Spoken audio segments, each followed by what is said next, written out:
Les locations touristiques de courte durée, type Airbnb, Abritel ou Booking, ont explosé en Bretagne et notamment sur nos côtes. Saint-Malo a été la première ville à prendre des mesures fortes pour limiter ce développement et la flambée des prix de l'immobilier. Objectif, apaiser la colère des Malouins et redonner vie à cette ville hors période de tourisme.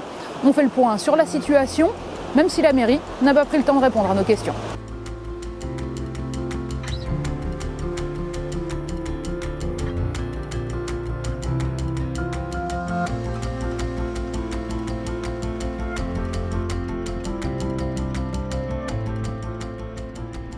Ces Bretons s'ouvrent à la collab. Alors sa Bretagne, partage-nous tes expériences en images. Pour fédérer un petit peu les énergies, pour être un accompagnement pour les gens en difficulté liés à cette activité, mais aussi pour voir quels sont les outils pour réduire et réguler cette activité commerciale à travers la ville qui quelque part la détruit, quoi. On est une ville balnéaire, une ville avec sa vie économique, avec ses lycées, avec ses entreprises qui ne sont pas que liées au tourisme et qui accueillent depuis plus d'un siècle des touristes.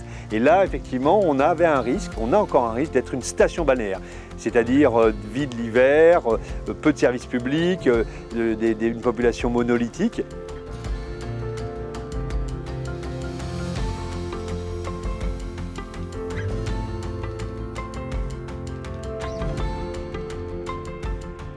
Ce qu'on reproche, il y a des excès et des dérives qui sont dus notamment à une espèce d'industrialisation de ces locations de courte durée.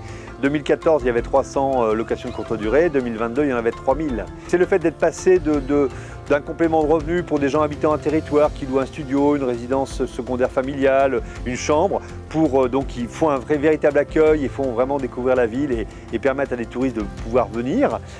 C'est passé à effectivement des multipropriétaires qui ont 5, 10, 15 appartements qui sont plus liés au territoire et qui n'accueillent même plus les personnes, donc c'est des boîtes à clés.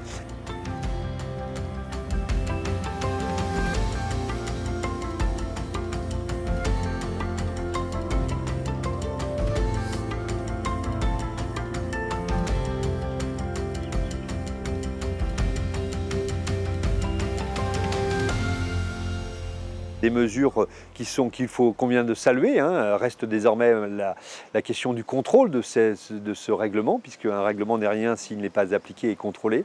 Je crois qu'on va descendre à 1600 locations de courte durée, là où il y en avait 2600 à 3000. Donc il y a 1000 locations de courte durée qui vont repasser soit en résidence familiale secondaire comme ça l'était, soit on reviendra à des locataires à l'année ou des propriétaires à l'année, ce qui permettra effectivement d'augmenter la population de Saint-Malo, de la diversifier et d'arriver au fameux seuil des 50 000 habitants qui permet à la ville notamment de toucher des dotations d'État, lui permettant effectivement d'investir et d'avoir un fonctionnement d'une ville de 50 000.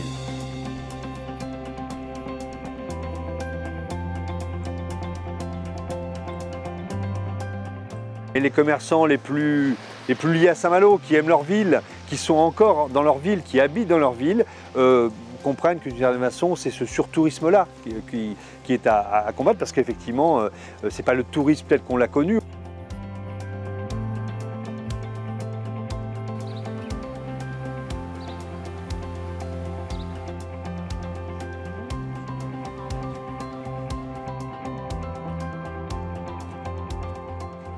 On a été amené à porter à la création, qui est encore un petit peu en construction, d'un réseau qui va au-delà de la Bretagne, puisque on a contact avec le Pays Basque, avec Marseille, en Alsace avec des villes qui sont très touristiques, donc à la fois d'échange d'informations, mais aussi parce que nous souhaitons demander aux législateurs de pouvoir prendre les mesures pour permettre aux villes de réguler au mieux cette activité.